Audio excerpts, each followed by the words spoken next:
नमस्कार दोस्तों, एजुकेशन 24 में आपका स्वागत है। दोस्तों आज का वीडियो आप सबके लिए बहुत ही खास होने वाला है, क्योंकि आज के इस वीडियो में आपको बीए सेकेंड ईयर के थर्ड सेमेस्टर में आपका सब्जेक्ट हिस्ट्री यानी कि इतिहास, उसके अंदर कौन कौन से क्वेश्चन आने वाले हैं, इस वीडियो के अंदर मैं आपको आने वाले क्वेश्चन के बारे में बताऊंगा। तो आप इस वीडियो को पूरा अंत तक जरूर दिखेगा, क्योंकि इस वीडियो से आपको बहुत कुछ सीखने को मिलेगा जो कि बीए एग्जाम में काम करेगा। तो आइए देर न करते हुए वीडियो को शुरू करते हैं। और बीए सेकेंड ईयर के थर्ड सेमेस्टर में आपका सब्जेक्ट हिस्ट्री यानी कि इतिहास, उसके अंदर जो भी क्वेश्चन आने वाले हैं उन आने वाले क्वेश्चन के बारे में जानते हैं। दोस्तों आगे बढ़ने से पहले मैं आपको एक बात बता दूं कि इस वीडियो के अंदर मैं आपको लघु उत्तरीय प्रश्न और दीर्घ उत्तरीय प्रश्न दोनों तरह के प्रश्नों के बारे में बताऊंगा। तो आप इस वीडियो को स्किप किए बिना पूरा देखिएगा, ताकि आपको दोनों तरह के प्रश्नों के बारे में पता चल सके। तो आइए दोस्तों बिना किसी देरी के हम लोग शुरू करते हैं और सबसे पहले लघु उत्तरीय प्रश्नों के बारे में जानते हैं। तो यहाँ पर दोस्तों लघु उत्तरीय प्रश्न में पहले प्रश्न की बात की जाए तो यहाँ पर दोस्तों आपका पहला प्रश्न दिया हुआ है, जम्मू कश्मीर रियासत पर प्रकाश डालिए। पहला क्वेश्चन कह रहा है कि जो जम्मू कश्मीर रियासत है, पहले क्वेश्चन के अंदर आपको जम्मू कश्मीर रियासत पर प्रकाश डालना है। अब दोस्तों अगले क्वेश्चन की बात की तो यहाँ पर दोस्तों आपका दूसरा क्वेश्चन दिया हुआ है, भारत में मुस्लिम सांप्रदायिकता पर एक निबंध लिखिए। दूसरा क्वेश्चन कह रहा है कि भारत में जो मुस्लिम सांप्रदायिकता है, दूसरे क्वेश्चन के अंदर आपको भारत में मुस्लिम सांप्रदायिकता पर एक निबंध लिखना है। अब दोस्तों अगले क्वेश्चन की बात की तो यहाँ पर दोस्तों आपका तीसरा क्वेश्चन दिया हुआ है, 1906 से 1916 ईस्वी तक मुस्लिम राजनीति पर एक संक्षिप्त निबंध लिखिए। तीसरा क्वेश्चन कह रहा है कि 1906 से लेकर 1916 ईस्वी तक जो मुस्लिम राजनीति है, यहाँ पे दोस्तों आपको 1906 से 1916 ईस्वी तक मुस्लिम राजनीति पर एक निबंध लिखना है। अब दोस्तों अगले क्वेश्चन की बात किए तो यहाँ पर दोस्तों आपका चौथा क्वेश्चन दिया हुआ है, मॉन्टेग्यू चेम्सफोर्ड सुधारों के प्रावधानों की विवेचना कीजिए। चौथा क्वेश्चन कह रहा है कि जो मॉन्टेग्यू चेम्सफोर्ड सुधार है, यहाँ पे आपको चौथे क्वेश्चन के अंदर मॉन्टेग्यू चेम्सफोर्ड सुधारों के प्रावधानों की विवेचना करना है। अब दोस्तों अगले क्वेश्चन की बात किए तो यहाँ पर दोस्तों आपका पांचवा क्वेश्चन दिया हुआ है, सैडलर कमीशन की सिफारिशों को लिखिए। पांचवा क्वेश्चन कह रहा है कि जो सैडलर कमीशन है, सैडलर कमीशन की जो सिफारिश है, पांचवें क्वेश्चन के अंदर आपको सैडलर कमीशन की सिफारिशों को लिखना है। अब दोस्तों अगले क्वेश्चन की बात की तो यहाँ पर दोस्तों आपका छठा क्वेश्चन दिया हुआ है, भारतीय समाज पर रेलवे का प्रभाव बताइए। छठा क्वेश्चन कह रहा है जो भारतीय समाज है, भारतीय समाज पर जो रेलवे का प्रभाव है, छठे क्वेश्चन के अंदर आपको भारतीय समाज पर रेलवे का प्रभाव बताना है। अब दोस्तों अगले क्वेश्चन की बात की तो यहाँ पर दोस्तों आपका सातवां क्वेश्चन दिया हुआ है, प्रशासक के रूप में लॉर्ड रिपन का मूल्यांकन कीजिए। सातवां क्वेश्चन कह रहा है जो लॉर्ड रिपन है, यहाँ पे आपको प्रशासक के रूप में लॉर्ड रिपन का मूल्यांकन करना है। अब दोस्तों अगले क्वेश्चन की बात की तो यहाँ पर दोस्तों आपका आठवां क्वेश्चन दिया हुआ है, लॉर्ड कैनिंग के आर्थिक सुधारों को उल्लेख कीजिए। आठवां क्वेश्चन कह रहा है जो लॉर्ड कैनिंग है, लॉर्ड कैनिंग की जो आर्थिक सुधार है, आठवें क्वेश्चन के अंदर आपको लॉर्ड कैनिंग की आर्थिक सुधारों को उल्लेख करना है। अब दोस्तों अगले क्वेश्चन की बात की तो यहाँ पर दोस्तों आपका नवा क्वेश्चन दिया हुआ है, सती प्रथा की समाप्ति में राजा राम मोहन राय के प्रयासों का वर्णन कीजिए। नवा क्वेश्चन कह रहा है जो सती प्रथा है, सती प्रथा की समाप्ति में जो राजा राम मोहन राय है उनके क्या प्रयास हैं। नवे क्वेश्चन के अंदर आपको राजा राम मोहन राय के प्रयासों के बारे में बताना है। अब दोस्तों अगले क्वेश्चन की बात की तो यहाँ पर दोस्तों आपका 10वां क्वेश्चन दिया हुआ है, रैयतवाड़ी प्रथा क्या है। 10वें क्वेश्चन के अंदर आपको रैयतवाड़ी प्रथा के बारे में बताना है कि रैयतवाड़ी प्रथा क्या है। अब दोस्तों अगले क्वेश्चन की बात की तो यहाँ पर दोस्तों 11वां क्वेश्चन दिया हुआ है, स्थायी बंदोबस्त से आप क्या समझते हैं। 11वां क्वेश्चन कह रहा है कि स्थायी बंदोबस्त क्या होता है। 11वें क्वेश्चन के अंदर आपको स्थायी बंदोबस्त के बारे में बताना है, यानी कि स्थायी बंदोबस्त की परिभाषा आपको लिखना है। अब दोस्तों अगले क्वेश्चन की बात की तो यहाँ पर दोस्तों आपका 12वां क्वेश्चन दिया हुआ है, अमृतसर की संधि के महत्व का परीक्षण कीजिए। 12वां क्वेश्चन कह रहा है जो अमृतसर की संधि हुई थी सन 1809 ईस्वी में, यहाँ पे दोस्तों आपको अमृतसर की संधि के महत्व का परीक्षण करना है, यानी कि अमृतसर की संधि का क्या महत्व है।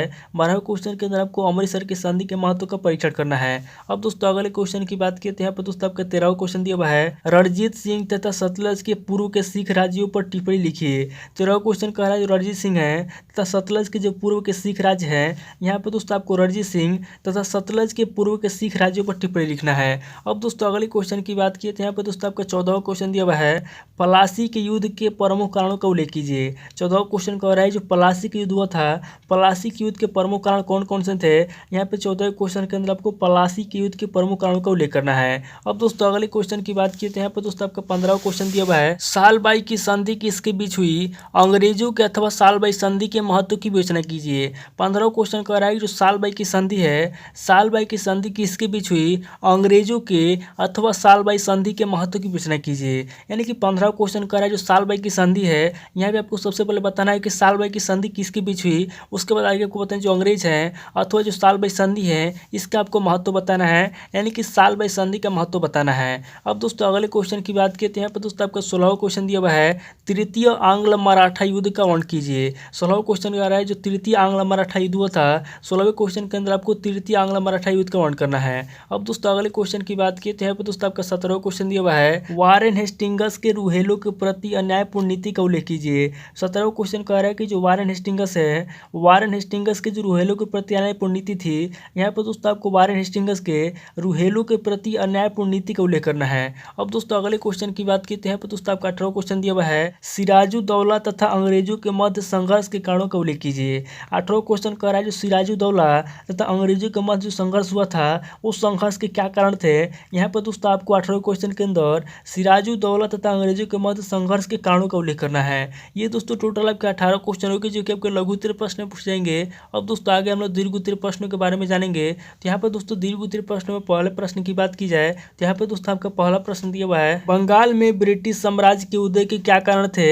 ईस्ट इंडिया कंपनी एवं बंगाल के नवाबों के बीच संबंधों की विवेचना कीजिए। पहला क्वेश्चन कह रहा है कि बंगाल में ब्रिटिश साम्राज्य के उदय के क्या कारण थे। सबसे पहले आपको बताना है कि बंगाल में ब्रिटिश साम्राज्य के उदय के क्या कारण थे। उसके बाद आगे आपको बताना है कि जो ईस्ट इंडिया कंपनी है और जो बंगाल के नवाब हैं इनके बीच क्या संबंध है। यहाँ पर दोस्तों आपको ईस्ट इंडिया कंपनी एवं बंगाल के नवाबों के बीच संबंधों की विवेचना करना है। अब दोस्तों अगले क्वेश्चन की बात की तो यहाँ पर दोस्तों आपका दूसरा क्वेश्चन दिया हुआ है, लॉर्ड डलहौजी की हड़प नीति के सिद्धांत से आप क्या समझते हैं। 1857 के विद्रोह के लिए ये किस सीमा तक जिम्मेदार था।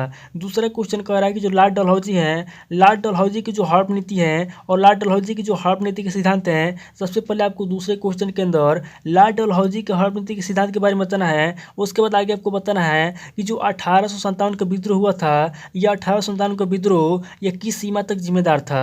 अब दोस्तों अगले क्वेश्चन की बात की तो यहाँ पर दोस्तों आपका तीसरा क्वेश्चन दिया हुआ है, भारतीय इतिहास में पलासी एवं बक्सर के युद्धों के महत्व की विवेचना कीजिए। तीसरा क्वेश्चन कह रहा है कि भारतीय इतिहास में जो पलासी एवं बक्सर के युद्ध हुआ था, पलासी एवं बक्सर के युद्ध के क्या महत्व है। यहाँ पे आपको पलासी एवं बक्सर के युद्धों के महत्व की विवेचना करना है। अब दोस्तों अगले क्वेश्चन की बात की तो यहाँ पर दोस्तों आपका चौथा क्वेश्चन दिया हुआ है, तीसरे कर्नाटक युद्ध के कारण एवं परिणामों की विवेचना कीजिए। चौथा क्वेश्चन कह रहा है जो तीसरा कर्नाटक युद्ध हुआ था, यहाँ पे आपको तीसरे कर्नाटक युद्ध के कारण के बारे में बताना है और उसके परिणामों की विवेचना करना है। अब दोस्तों अगले क्वेश्चन की बात की तो यहाँ पर दोस्तों आपका पांचवा क्वेश्चन दिया हुआ है, रैयतवाड़ी तथा महालवाड़ी व्यवस्था से आप क्या समझते हैं, इसका मूल्यांकन कीजिए। पांचवा क्वेश्चन कह रहा है जो रैयतवाड़ी तथा महालवाड़ी व्यवस्था होता है, रैयतवाड़ी तथा महालवाड़ी व्यवस्था क्या होता है, इससे आप क्या समझते हैं। यहाँ पर दोस्तों आपको इसका मूल्यांकन करना है। अब दोस्तों अगले क्वेश्चन की बात की तो यहाँ पर दोस्तों आपका छठा क्वेश्चन दिया हुआ है, लॉर्ड रिपन की भारत में लोकप्रियता के कारण लिखिए। यहाँ पर दोस्तों छठा क्वेश्चन कह रहा है जो लॉर्ड रिपन है, लॉर्ड रिपन की भारत में लोकप्रियता क्या कारण थे। यहाँ पर दोस्तों आपको छठे क्वेश्चन के अंदर